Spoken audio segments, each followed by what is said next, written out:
Sweet FM, émission spéciale municipale 2014. Bienvenue tout le monde, les élections municipales 2014, elles sont imminentes puisqu'on est appelé à voter après-demain, dimanche, dernière ligne droite pour étudier les professions de foi et se décider en faveur de tel ou tel candidat. La rédaction de Sweet FM se mobilise pour vous aider à choisir si ce n'est déjà fait dans votre ville. Gros plan donc sur les forces en présence pour conquérir ou reconquérir les mairies de Nogent-le-Rotrou et de La Loupe. Corentin Alain, Diane Thibaudier. Diane, on commence par Nogent-le-Rotrou. Oui, l'une des sous-préfectures de Réloir qui compte près de 11 000 habitants et 2 candidats. Les électeurs n'auront pas beaucoup le choix. François Huvard d'un côté, le maire sortant de gauche qui brigue là un 5e mandat, et Jean-François Nomblot qui revient 6 ans après une première tentative échouée avec une liste d'hiver droite, Agir pour Nogent. D'accord, 2 candidats qu'on entendra donc tous les deux au cours de cette émission. Oui, ils vont évoquer les principaux sujets qui animent les Nogentais en ce moment, l'identité percheronne, la vidéoprotection, l'emploi et l'imposition entre autres. On commence avec le maire sortant, François Huvard, qui se dit très en forme et fier de ces 6 dernières années. Écoutez, ce que je peux dire, c'est que le bilan de ce mandat, c'est un bilan qui est important parce que nous avons fait beaucoup d'investissements, nous avons profondément modifié l'aspect de la ville, son fonctionnement. Je veux prendre quelques exemples. En matière économique, puisque l'emploi reste à Nogent-le-Rotrou une priorité, avec la zone de l'Aulnay, avec la zone du Val-d'Huile, nous avons permis la création de 600 emplois industriels. Le bilan, c'est aussi le nouvel hôpital qui est en train de se restructurer. Restructuration qui a été permise par le rachat par la commune pour 2,2 millions d'euros de l'ancien hôpital. C'est bien d'autres transformations. Le nouveau collège, qui est une œuvre du Conseil général, mais auquel nous avons participé. C'est le cinéma, bien entendu, Triplex, qui est une réalisation très importante pour l'attractivité de notre ville. Et je crois que nous avons travaillé sérieusement au service des Nogentaises et des Nogentais, et pas seulement au service de la région. Pourquoi avoir décidé de briguer un 5e mandat ? J'ai des projets pour Nogent, qui sont des projets déterminants, vitaux pour l'attractivité et l'avenir de notre ville. J'ai l'énergie, j'ai les relations pour le faire. Et voilà les raisons pour lesquelles je crois que je peux être utile à Nogent-le-Rotrou. Et je crois en plus que j'ai un concurrent que j'ai vu pendant 6 ans dans l'opposition. Je l'ai vu quasiment ne rien dire, voter tous les projets, s'intéresser peu à la vie de la commune. Et je m'étais dit, voilà quelqu'un qui a été candidat. Rien dans son comportement, à mon avis, ne le poussera à être à nouveau candidat. Alors j'ai été très surpris de le voir revenir. Je me dis que je peux porter l'avenir de cette ville avec une équipe compétente, avec laquelle je repars avec 20 colistiers expérimentés, 10 nouveaux. Et que, j'ai observé que les 2 tiers de ses compagnons de route de la dernière fois ne se sont pas représentés. Donc voilà, moi je veux assurer l'avenir de cette ville et c'est pour ça que je suis candidat. Et je suis déterminé. J'ai l'âge du maire de Bordeaux, je suis en pleine forme. Voilà.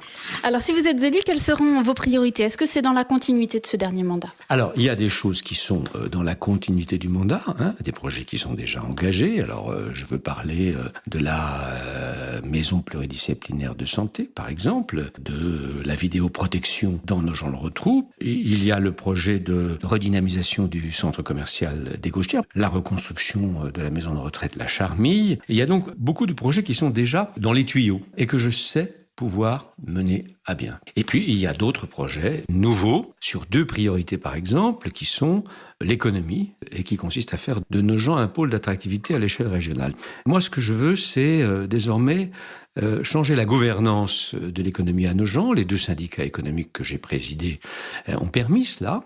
Et maintenant, il faut être capable de créer une synergie supplémentaire en confiant la gouvernance de ces syndicats et de l'économie en général sur ce secteur à la communauté de communes.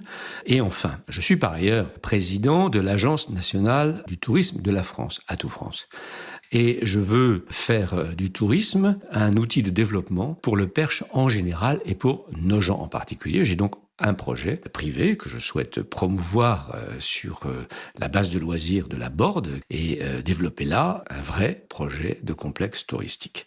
Et puis, il y a une deuxième priorité qui me tient tout à fait à cœur, c'est le pôle médical régional que je veux créer. Le nouvel hôpital, les travaux se terminent à la fin de ce premier semestre et la maison de santé pluridisciplinaire va trouver sa place à l'endroit de l'ancien Hôtel Dieu et je veux installer là un institut de formation pour des infirmiers infirmières, et d'autre part, créer de l'hébergement pour des stagiaires internes de médecine, et je veux passer une convention avec un CHU pour permettre cela. Donc, si vous voulez, développer un pôle médical régional, nous en avons la capacité, et nous sommes prêts pour aller en avant, là. Au niveau de l'imposition, comment est-ce qu'on va se situer ? Écoutez, l'imposition, à Nogent-le-Rotrou, elle n'a pas bougé en réalité depuis à peu près une dizaine d'années, puisque dans ce mandat, j'ai augmenté les taux des impôts une fois de 2,8%, mais ils avaient été baissés d'autant lors de la création de la communauté de communes. Donc on est resté étal, et moi, j'ai le souci de la modération fiscale. Vous en avez parlé un petit peu tout à l'heure, mais on va revenir donc sur votre liste énergie pour Nogent. Oui.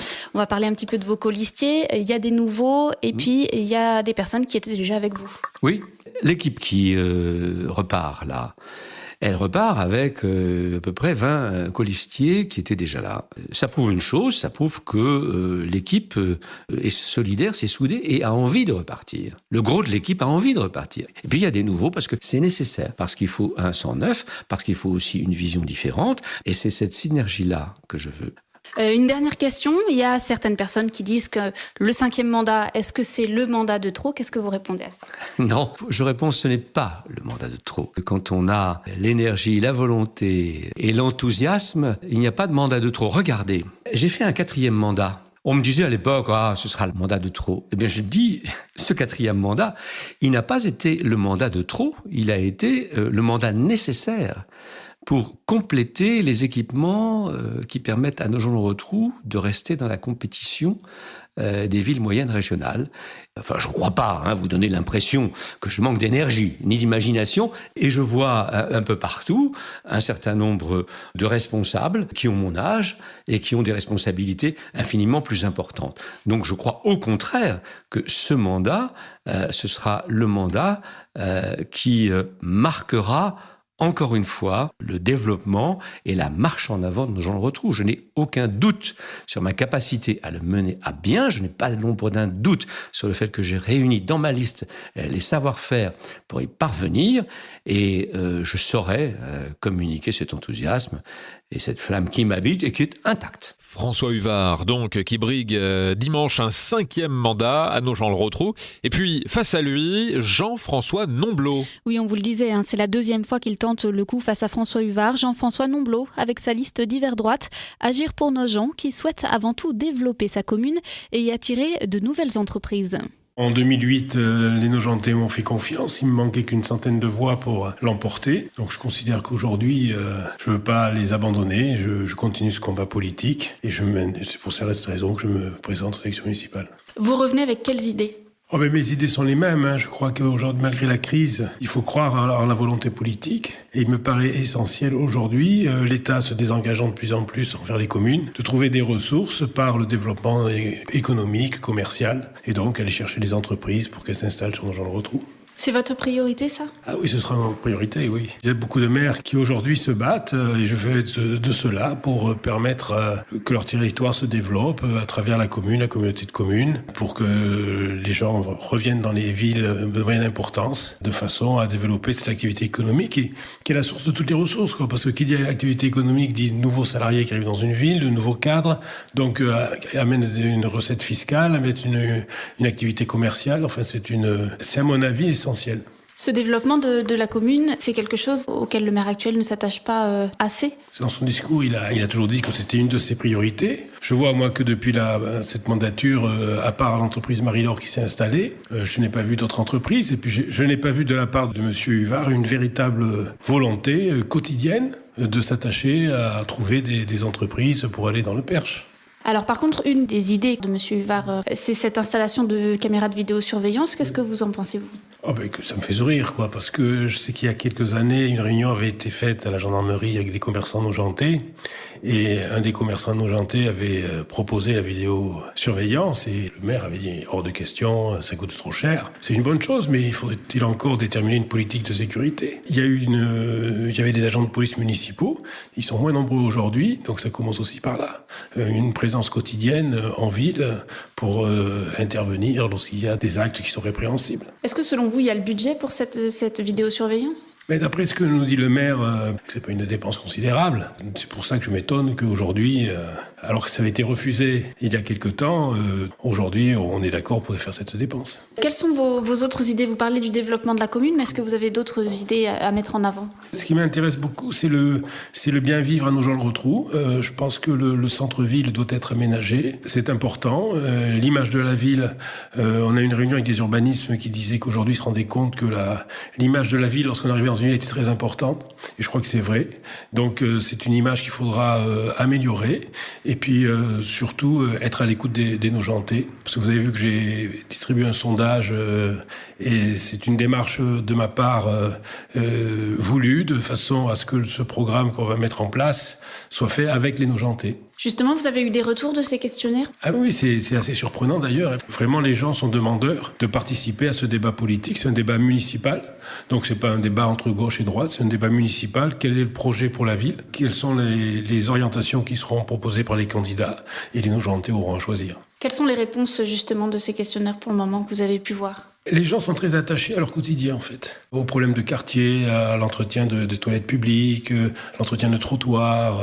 C'est ça qui les touche en premier lieu. Et alors après, on leur a posé d'autres questions sur des priorités économiques et ils sont assez sensibles à ce problème-là, bien sûr. Donc finalement, ce que vous dites et que vous avez retrouvé dans les questionnaires, c'est que l'image de Nogent-le-Rotrou, évidemment, est très importante. Quelle image, pour l'instant, la ville a, selon vous ? Je pense que c'est une ville qui, par sa situation géographique, est à l'extrémité du département. Depuis longtemps, Nogent-le-Rotrou est loin de Chartres, loin de Dreux. C'est une ville, je pense, qui a beaucoup d'atouts, mais qui ne sont pas suffisamment connus, valorisés. J'ai toujours été frappé. Depuis une dizaine d'années, le Perche est très connu. Des revues nationales ont parlé du Perche. On parlait de Mortagne, de Verrières, on parlait de petits bourgades du Perche. Mais la capitale du Perche, Nogent-le-Rotrou, n'était pas citée. Donc c'est quelque chose, moi, qui me tient à cœur. Je pense que Nogent-le-Rotrou est une véritable capitale du Perche. On a des atouts, on a un milieu associatif très dense, on a un très beau château Saint-Jean, on a d'autres atouts qu'il faudra utiliser pour faire connaître Nogent-le-Rotrou. Voilà, Emilien, ce qu'on peut dire avant ce premier tour des élections municipales à Nogent-le-Rotrou. N'oubliez pas que les bureaux de vote seront ouverts jusqu'à 18h. Merci Diane pour ce travail d'explication à l'aube du premier tour des élections municipales à Nogent-le-Rotrou. Dans un instant, avec Corentin cette fois, on va s'intéresser à la situation concernant la mairie de La Loupe. Petite commune, mais 3 candidats tout de même. Émission spéciale municipale 2014 sur Sweet FM. Et elles approchent à très grands pas ces élections municipales. On a parlé tout à l'heure en long et en large de la situation à Nogent-le-Rotrou. On a écouté les 2 candidats déclarés, Jean-François Nomblot à droite et François Huvard à gauche. On va maintenant faire un gros plan avec toi, Corentin, sur les enjeux concernant la conquête ou la reconquête de la mairie de La Loupe. Oui, et c'est tout simplement la commune du Perche avec le plus grand nombre de candidats. 3 listes, 69 Loupéens et Loupéennes engagés. Du coup, l'incertitude sur l'issue du scrutin y est grande. Qui d'Éric Gérard, Michel Malbé ou Philippe Richet remportera l'élection ? Le mystère reste entier pour l'instant. On va les entendre dans un instant. Ces 3 têtes de liste, elles nous donneront leurs propositions pour la commune. Mais avant cela, petite présentation. On commence avec le maire sortant, Éric Gérard. Il mène la liste Continuons ensemble pour notre ville. Ce proche de la députée UMP Laure de la Redière n'est pas encarté pour les élections, mais il est aussi conseiller général dans la majorité de centre droit. Face à lui, son ancien adjoint, Michel Malbé, élu en 2008, en même temps qu'Éric Gérard. Il a longtemps occupé la place de premier adjoint de la commune avant de donner sa démission en juin 2012. Il mène la liste équité, bon sens, sagesse. Enfin, une liste humaniste portée par Philippe Richet. Pendant plusieurs mois, il est allé avec son colistier Roger Tran à la rencontre des habitants pour essayer de recueillir leurs avis. Ce retraité de l'éducation nationale est à la tête de la liste Un autre point de vue à La Loupe. Allez, place aux candidats. Maintenant, ils vont s'exprimer chacun sur 5 thèmes différents, de la constitution de leur liste à leurs propositions en termes d'urbanisme ou de sécurité, par exemple. Corentin, qui est-ce qu'on entend en premier ? Eh bien, on commence avec Éric Gérard, le maire sortant. Il revient avec nous sur ses 6 dernières années, son premier mandat à la tête de La Loupe. Eh bien, écoutez, ce premier mandat a été pour nous à la fois une découverte, mais aussi d'une richesse conséquente. Je crois que la preuve, c'est que nous repartons avec une équipe qui est maintenant expérimenté, et la majeure partie de nos conseils municipaux redémarrent. Nous avons seulement aujourd'hui 5 changements, donc sur les 23 conseillers municipaux, 5 nouveaux, qui vont apporter de nouvelles compétences. Donc c'est aujourd'hui avec une équipe expérimentée que je me représente pour ce deuxième mandat. Parmi les réalisations que vous avez faites, quelles sont les grandes lignes ? C'est surtout l'aménagement des places qui a été pratiquement 25% des investissements de l'année, du mandat, pardon. Un mandat qui a permis de réaliser à peu près 6 millions d'investissements, dont 1 500 000 sur ces places, et 2 autres tiers sur l'entretien de notre ville, sur l'aménagement de nos bâtiments existants, nos écoles. Donc un mandat plutôt riche en investissements, et effectivement plus ciblé sur le projet de centre-ville là, qui a atteint aujourd'hui sa fin, avec l'ouverture de ce que nous appelons le jardin interdit, qui est la dernière réalisation que nous avons fait pour cette année 2014. Et il y en a un qui se souvient bien de l'élection d'Éric Gérard, c'est Michel Malbé. Il y a 6 ans, il était très impliqué aux côtés de l'actuel maire. Alors j'ai plus que participé à la dernière campagne, puisque je suis l'initiateur de cette liste il y a 6 ans et demi, où j'ai donc trouvé les 2 tiers des colistiers.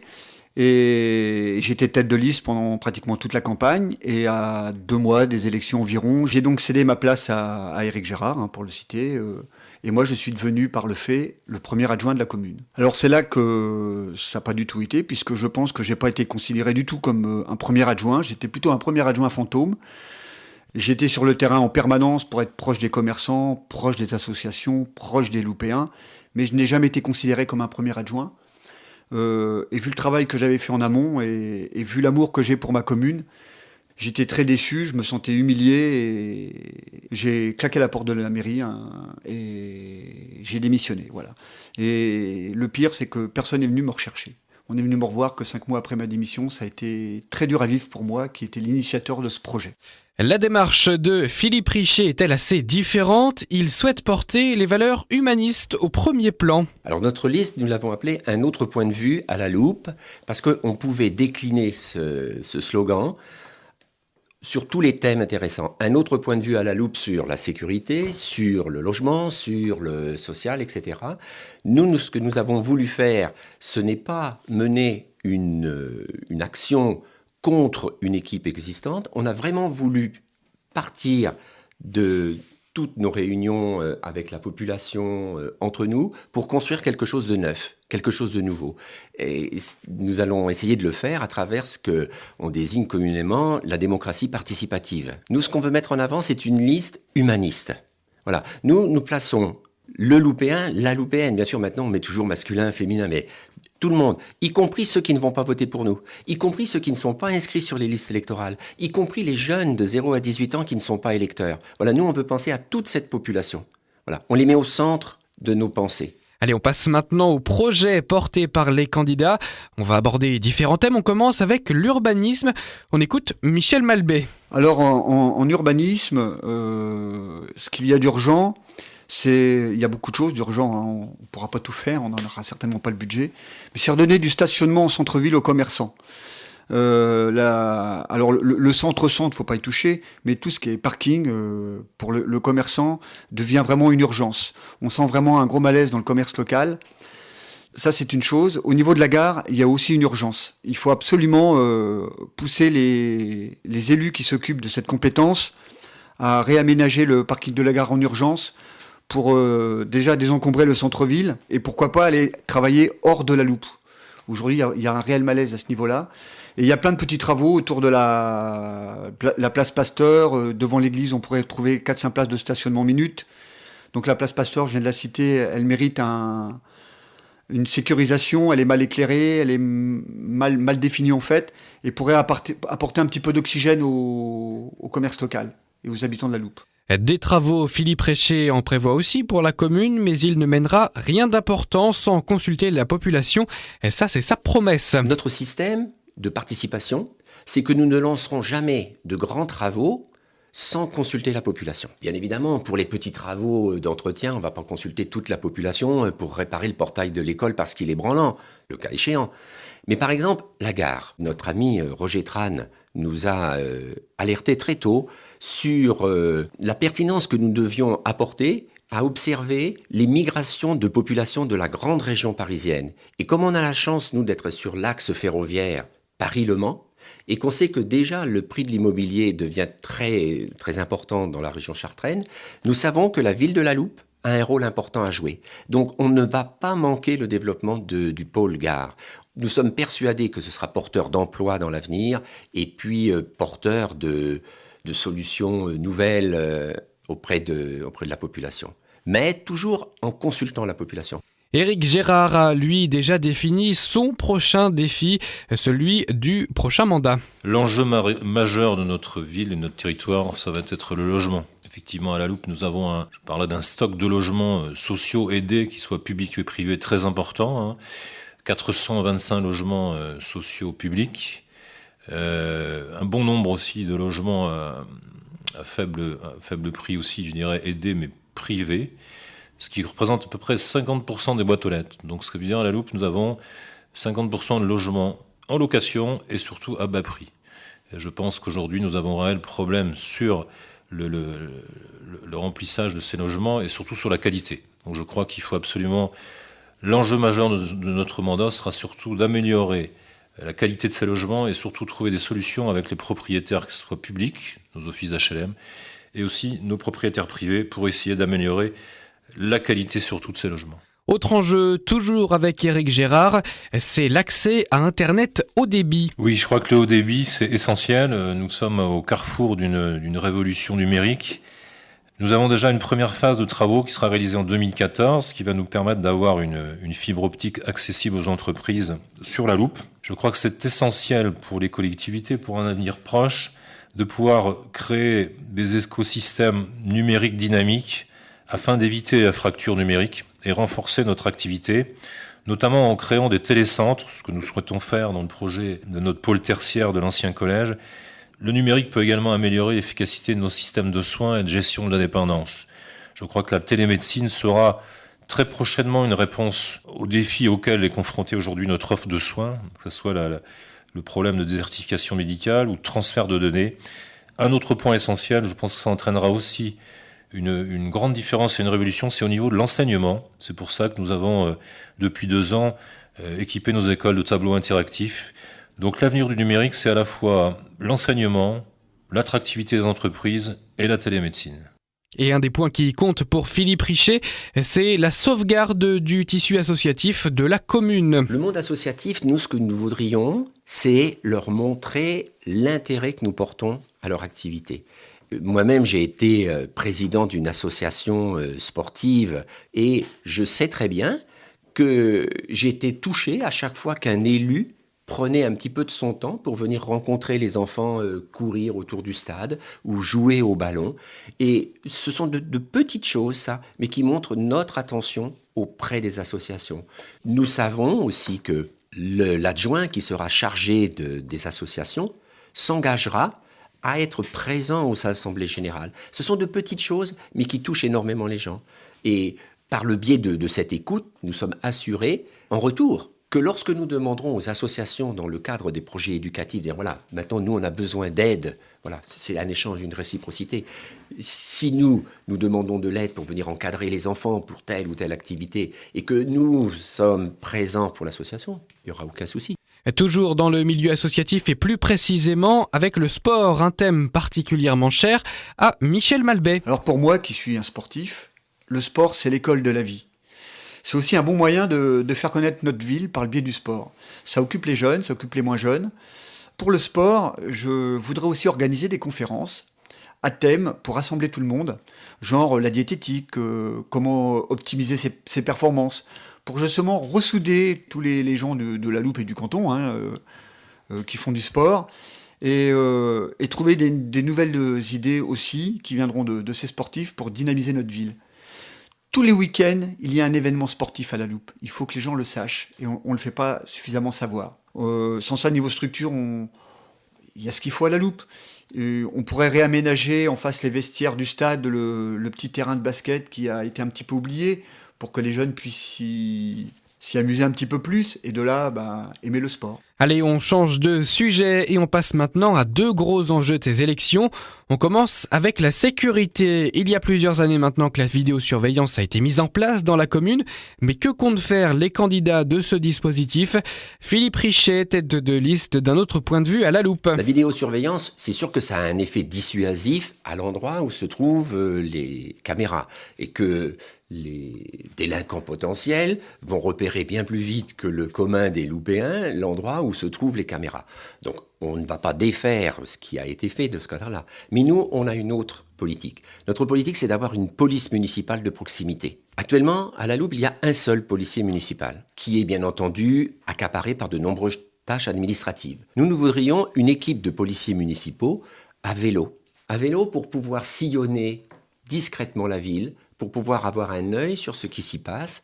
Ensuite, au sein de la communauté de communes, on essaiera de mener une réflexion collective sur la sécurité. Bien évidemment, la gendarmerie, on va lutter bec et ongle pour conserver nos gendarmes, mais si on pouvait avoir une police municipale ou une police intercommunale qui puisse seconder la gendarmerie, voilà, on serait content de pouvoir mener ces actions. Lui non plus ne veut pas se débarrasser de la vidéosurveillance à la loupe. Celui qui mène la liste équité, bon sens, sagesse, Michel Malbet. Eh bien, évidemment, je la connais bien, la vidéosurveillance. Elle est importante. On pourra en remettre à différents endroits de la ville avec évidemment des caméras beaucoup plus performantes que celles qui ont été mises à ce moment-là. Mais vraiment, on y est pour rien. On a repris ce qui était en cours. Et la vidéosurveillance, c'est vraiment un bon moyen de contrôler et de piloter les petits délits, même si on les déplace. Donc on peut maîtriser beaucoup de petites délinquances grâce à cette vidéosurveillance que j'ai bien connue pendant mon mandat. Oui, je suis carrément pour. Et qu'est-ce qu'il faut rajouter peut-être à cette vidéosurveillance ? Vous pensez qu'elle se suffit à elle-même ? On ne peut pas mettre un gendarme dans chaque quartier de la Loupe, malheureusement. Moi, personnellement, si je suis élu, j'irai rencontrer les gens. Je fais partie des gens et je l'ai fait pendant tout mon mandat. On va les appeler les petits durs de la Loupe, entre guillemets. Je vais leur dire bonjour et je leur parle. Et je crois que dans ce sens-là, on pourra améliorer des relations et peut-être moins de représailles la nuit, en étant plus proche d'eux. Alors je suis peut-être utopique, mais je pense que c'est un bon moyen de maîtriser un petit peu la petite délinquance. Pour le maire sortant, Éric Gérard, qui mène la liste Continuons ensemble pour notre ville, il faut aussi étendre le dispositif de vidéosurveillance. Écoutez-le. C'est vrai que c'est un dispositif qui fonctionne, qui a montré toute son efficacité dans la protection des biens et des personnes. Je crois que c'est intéressant, mais ça ne suffit pas. C'est un outil. Nous avons résolu quelques affaires grâce à cette vidéosurveillance. Nous allons l'étendre dans d'autres secteurs, sur d'autres places, mais nous avons aussi d'autres idées.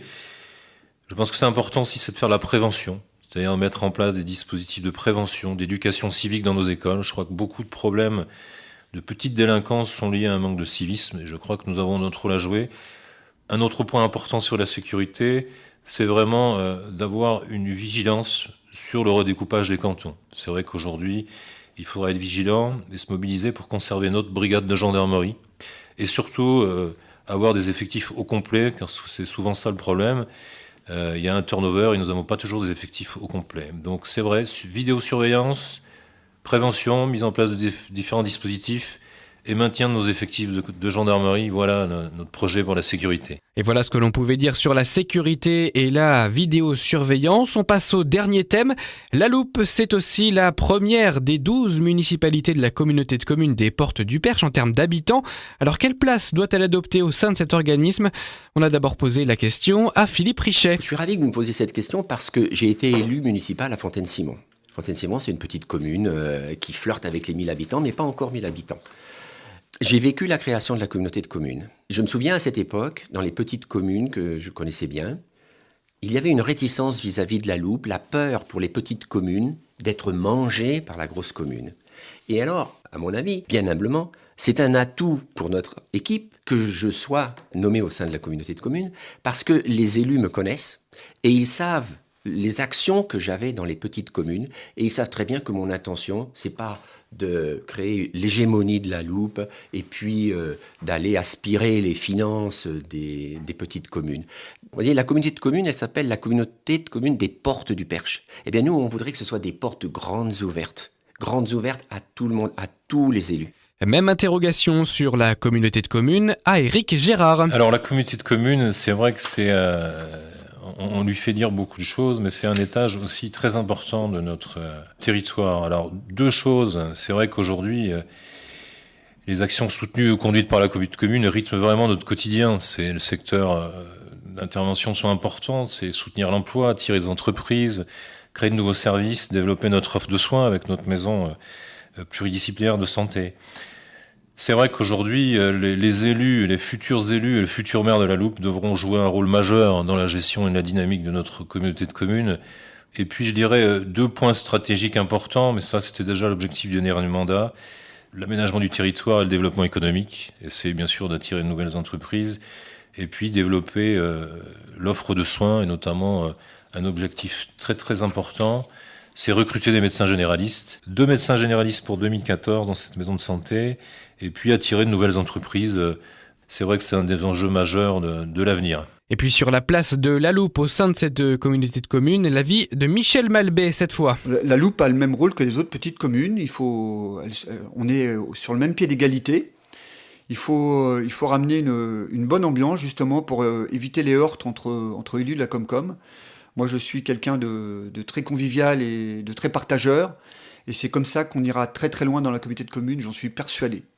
Maintenant, la Loupe n'a pas à être au-dessus des autres, certainement pas. C'est-à-dire qu'il faut savoir faire preuve de compromis, mais aussi savoir se faire entendre ? Tout à fait, de compromis, se faire entendre, d'être équitable, tout simplement. Voilà. Et moi, ce que je tiens à dire surtout pour la communauté de communes, c'est trouver des projets qui sont fédérateurs pour les gens du canton, pour les familles du canton. Et là, on les oublie tout le temps. Voilà. Faire des projets pour faire venir des gens de l'extérieur, c'est très très bien. Si ça peut faire travailler un peu le commerce local, c'est très très bien. Mais si un jour on pouvait penser à nos familles du canton, celles qui paient des impôts sur notre canton, moi, ça sera ma philosophie. Voilà, Emilien, pour les projets de Michel Malbé, Philippe Richer et Éric Gérard pour la commune de La Loupe, pour le premier tour des élections municipales. Merci Corentin pour ce défrichage des enjeux en vue du premier tour des élections municipales à La Loupe. Vous pourrez suivre l'issue du scrutin sur notre antenne, évidemment, avec la réaction des candidats, ceux de La Loupe, ceux de Nogent-le-Rotrou, entre autres, en direct à mesure que les dépouillements livreront leur verdict. À dimanche. Sweet FM, émission spéciale municipale 2014. Sweet